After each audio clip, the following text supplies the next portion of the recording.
Доброе утро, дорогие телезрители! В эфире главного национального канала передача «Новый день». Ну что ж, сегодня 26 августа, ребята, среда, просыпайтесь к работе.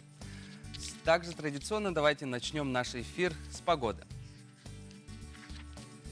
По данным Якутского управления по гидрометеорологии и мониторингу окружающей среды, в 6 часов утра центральные улусы плюс 3, плюс 15. Заречье плюс 3, плюс 9, днем плюс 15, плюс 16. Южные улусы плюс 5, плюс 8, днем плюс 13 градусов. Вилюйские улусы плюс 3, плюс 5, днем плюс 16, плюс 17. Нижнеленские улусы плюс 4, плюс 6, днем плюс 16 градусов. Западные улусы плюс 3, плюс 6, днем плюс 16, плюс 17. Колымо-Индигирские улусы плюс 4, плюс 6, днем плюс 5, плюс 9. Янские улусы плюс 1, плюс 4, днем плюс 2, плюс 11. Северо-западные улусы плюс 4, плюс 8, днем плюс 6, плюс 18. В Якутске в 6 часов утра температура воздуха минус 1 градус. Уже представьте себе, дорогие телезрители, уже минус. Атмосферное давление 752 миллиметра ртутного столба. Ветер северный 3,8 метров в секунду. Днем в столице ожидается плюс 15, плюс 17 градусов. Ну что ж, осень уже входит в свою власть. Сегодня, после лета, скажем так, зарегистрировано впервые минус 1 градус. Также мы хотели бы напомнить, что в прямом эфире у нас работает номер WhatsApp 8 914 279 22 62, где вы можете отправить свои поздравления своим близким или родным, которые мы обязательно зачитаем в прямом эфире. Что ж, и у нас на подключении первый гость, и тема разговора – это выдача и хранение огнестрельного оружия. У нас в гостях старший инспектор отдела лицензионно-разрешительной работы по Якутску и Жатаю Управления Росгвардии нашей республики, капитан полиции Иван Протопопов. Доброе утро, Иван. Доброе утро. Ну что ж, республика считается просто охотничьим регионом, да, и у нас на балансе числится свыше 160 тысяч огнестрельного оружия. Что ж, расскажите, какова процедура получения огнестрельного оружия поэтапно? Гражданин Российской Федерации сперва проходит медкомиссию противопоказаний к владению оружием и медзаключение по наркотическим средствам. Дальше он проходит процедуру подготовки к обучению по безопасному обращению с оружием и безопасным навыкам обращения с оружием. Так он приобретает сейф, по месту жительства должен быть установлен, условия хранения оружия должен соблюдаться. И если он будет приобретать охотничье оружие, то он должен иметь охотничий билет установленного образца. Дальше он подает заявление по месту жительства установленного образца. Ну, то есть, получается, какой дальнейший шаг после получения лицензии? После приобретения лицензии гражданину выдается на 6 месяцев. И в течение 6 месяцев он должен приобрести оружие и должен после приобретения оружия в течение 14 дней он должен поставить на учет по месту жительства. Получается, местный отдел лицензионно-разрешительной работы. Ну а в случае, если не удается купить в течение 6 месяцев, если просрочил, что делать? Если срок выходит, гражданин должен перенести данную лицензию в местное отделение и, соответственно, заново подает заявление. Ну, то есть весь процесс начинается заново, там, учитывая медосмотр и так далее? Нет, медосмотр действует 1 год. Все ясно. Он повторно подает заявление. Просто повторно подает заявление. Ну, то есть, в принципе, ничем не страшно, если ты просрочил это время. Да. так Мгм. точно. Каковы пошлины на выдачу лицензий и разрешений? Госпошлина а, на лицензию, на приобретение составляет 2000 рублей, Мгм. но если гражданин подал электронно, то он оплачивает с мобильного банка со скидкой 30%. Это получается 1400 рублей. Мгм. Ну, то есть, получается, через госуслуги, да, Да, выходит дешевле. дешевле. Ага. Что нужно знать гражданину для получения лицензии на приобретение ружья? Нарезного именно. Нарезного. Э, Гражданин должен иметь стаж не менее 5 лет владения гладкоствольным оружием, именно гладкоствольным оружием. Мгм. Или должен заниматься профессиональной деятельностью, связанной с охотой. Это, например, оленеводы, коневоды и егерь. Ну, то есть, получается, если у тебя есть а, подтверждающий документ о том, что ты оленевод или прочее, то ты можешь получить нарезное оружие раньше. Да, раньше, без Мгм. стажа. Очень интересно. И скажите, кому нельзя носить огнестрельное оружие и хранить? Запреты. Да, по федеральному закону об оружии запрещается иметь гражданам, не достигшим возраста, это 18 лет, также не прошедшим медзаключение в противоказании э, к владению оружием, также имеющую не снятую, не погашенную судимость, совершенную умышленно, Мгм. также не прошедшую обучение в образовательных учреждениях по безопасному обращению с оружием, и также состоящий на учете психиатру, наркологу и Мгм. медучреждениях. Ну и все, да? Хорошо, Иван, И- большое спасибо за подключение. Мгм. Желаем вам отличного рабочего дня. Всего хорошего. Всё. До свидания. Спасибо. Вчера, да, для госавтоинспекции случился очень хороший знаменательный праздник. Вчера подарили 17 новеньких автомобилей нашим гаишникам. Давайте посмотрим об этом сюжет. Состоялось торжественное вручение 17 новых патрульных автомобилей госавтоинспекции республики. Эти транспортные средства мы получаем по двум проектам. Это безопасность дорожного движения, наш проект Министерства внутренних дел, и национальный проект «Безопасные и качественные дороги». Сегодня задача президентом страны, правительством поставлена для того, чтобы мы к 2024 году сократили в 3,5 раза смертность на наших автомобильных дорогах. За 2019 год у нас было самое большое снижение за последние 35 лет. Это в первую очередь работа наших инспекторов ДПС, которые в любую погоду, то ли это морозы, то ли дождь, то ли снег, они добросовестно несут службу.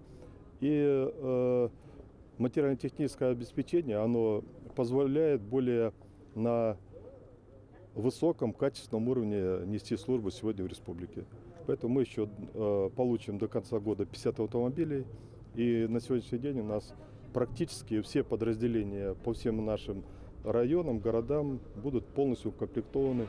Какие же они новые автомобили, которые будут патрулировать по дорогам столицы и другим районам нашей республики? Значит, новые «Шкоды» получили 2019 года, оснащены 1,8 объемом двигателя, турбированный компрессор стоит с наддувом, оснащена, значит, дополнительным питанием. Для дополнительного оборудования это радиостанции, световая балка акустическая, значит, также оснащена она противооткатными устройствами, компрессорами для подкачки шин. Вот. В целом машина очень хорошая, активная, вот, как другие регионы, по отзывам, все положительные, значит, эмоции испытывают инспектора, очень легко, значит, в управлении. Поздравляем сотрудников госавтоинспекции нашей республики с обновлением автопарка. Пусть служба будет легкой и результативной.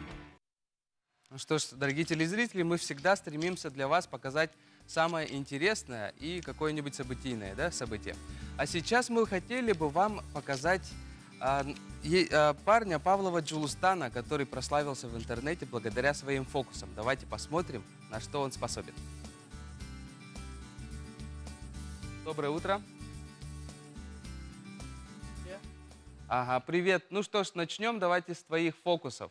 Дорогие телезрители, внимание на экран. Давайте, да? Видно, у меня есть карта? Видно, да? 50 копеек, видно, да? Смотри, раз, два, три.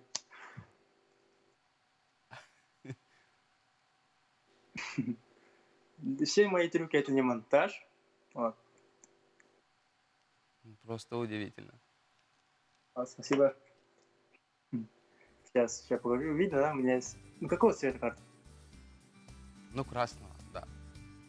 Красный, да? Синий? Ну в смысле, сзади синяя, конечно. Да, сзади, да. Синяя, да? Ага.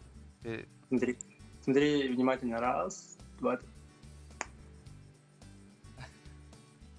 Вот. Это... Вот обычная Ага, карта. это не сила монтажа, да? Нет, это все в прямом эфире, да? Ага. Без монтажа, без стоп-кадров. Вот. Ничего себя. Давай Давай еще продолжим. что-нибудь. Еще.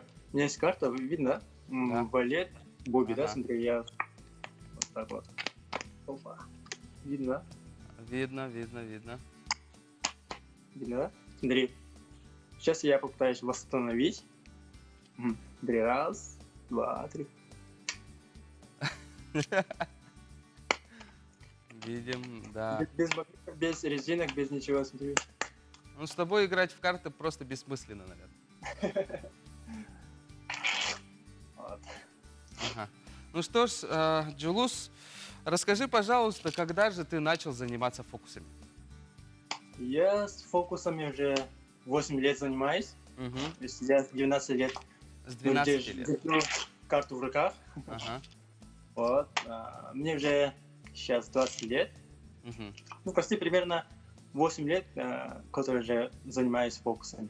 Ну, Расскажи примерно. немного о себе. Ты учишься, что ты делаешь? Да, я учусь в Арктическом государственном институте культуры и искусств. Мгм. Закончил второй курс, сейчас уже третий. Мгм. Я сам Нирбинский улус, село Мар. Ага. По образованию ты кем будешь, получается? Ну, актером. Актером. Артистом. Отлично. Ну что ж, наверное, ты помнишь свой первый фокус. Каким он был? Первый фокус, конечно. Фокус был с монетой, ну, простой. Мгм. Вот. Ну, просто монетой. Мои первые зрители были моя семья, мои родственники, да. Мгм. Потом я выходил на улице, Мгм. показывал соседям, родственникам, вот. Потом одноклассникам, Мгм. вот. А потом как-то начали меня приглашать в разных мероприятиях, разных праздниках, вот. Вот до сих пор вот развиваю свою магию, Мгм. учусь, вот. Вот как ты учишься своим фокусом? Может быть, где-то есть школы или курсы, или что-то либо этого? Да нет, Либо я книжки. самоучка. Мгм. Вот. Я с нуля все начал. И сейчас я попытаюсь как-то создавать свою магию, да, авторскую. Мгм. Попытаюсь как-то усовершенствовать. И, ну, как бы хотелось от самого, да. Хотелось Мгм. бы. Вот. Когда ты начал вещать в интернете? Вот удивлять людей через экран. Ну, примерно прошло 3 месяца, вот. 3-4 месяца. Мгм. Число подписчиков в Да. Инстаграме увеличилось в сколько раз? Сейчас у меня 11 тысяч подписчиков. Уже, примерно уже. Ну, то есть в начале, скажем так, а сколько их было, и после того, как ты Ага. уже активно начал себя показывать, сколько их стало, например?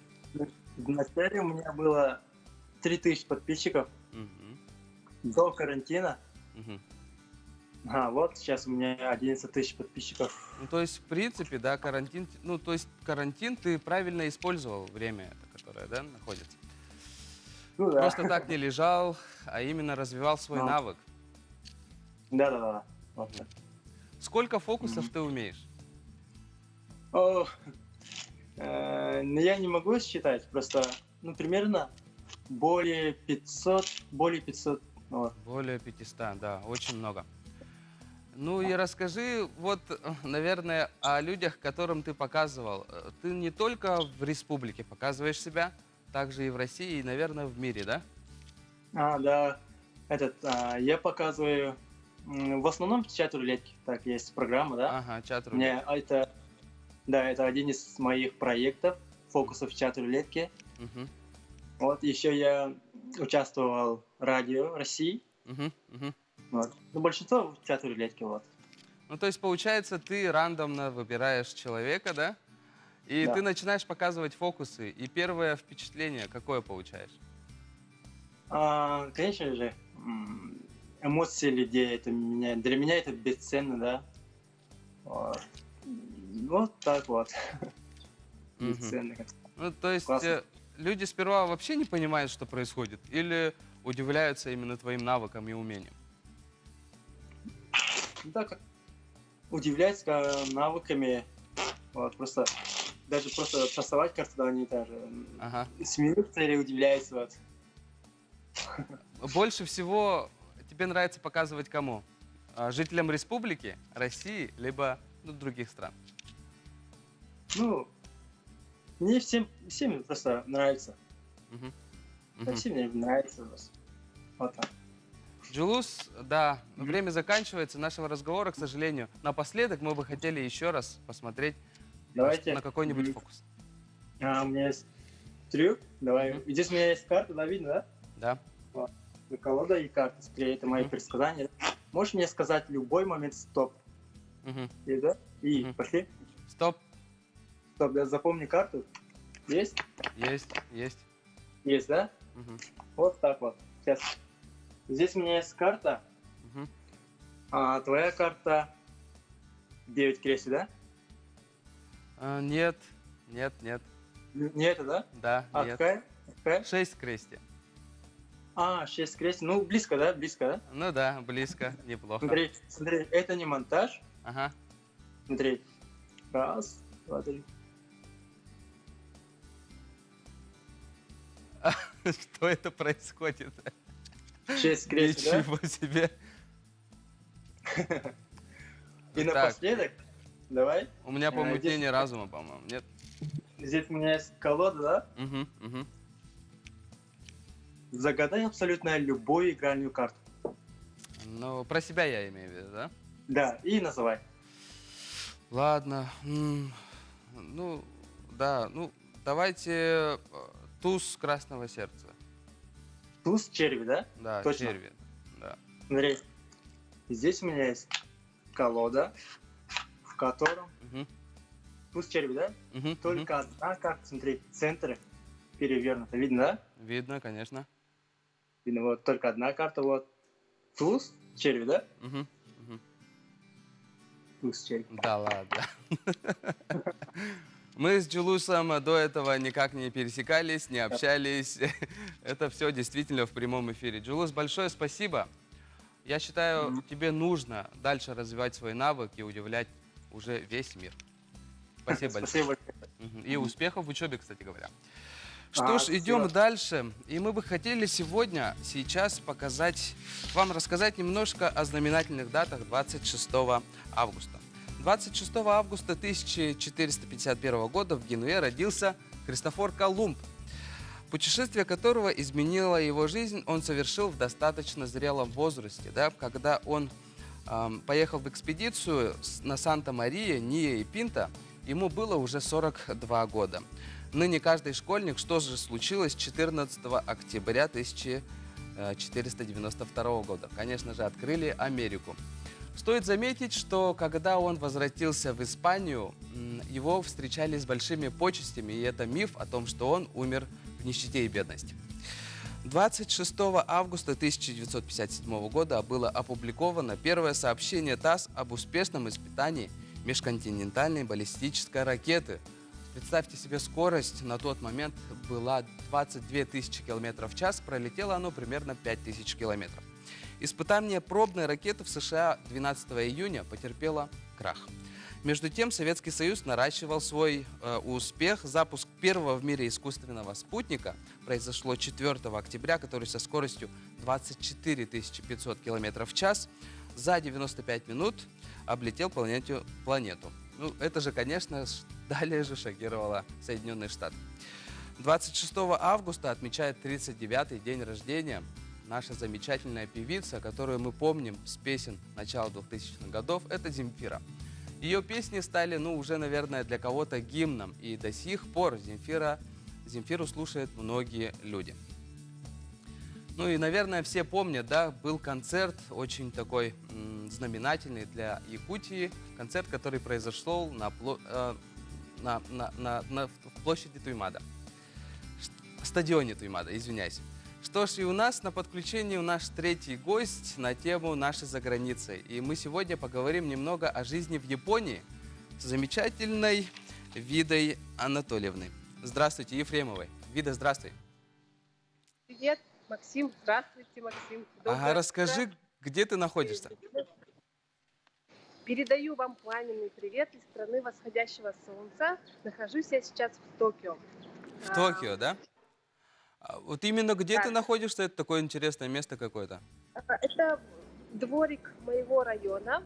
Я М, специально вышла на улицу, чтобы показать солнце. Отлично. Ага, Вон, где здорово. за зданиями. Ага, Вида, расскажи. Все сначала. Все как на стол. Когда вы переехали в Японию, при каких обстоятельствах, какие документы были нужны на тот момент? Мы переехали в 2011 году. Сначала переехал муж Дмитрий. Мгм.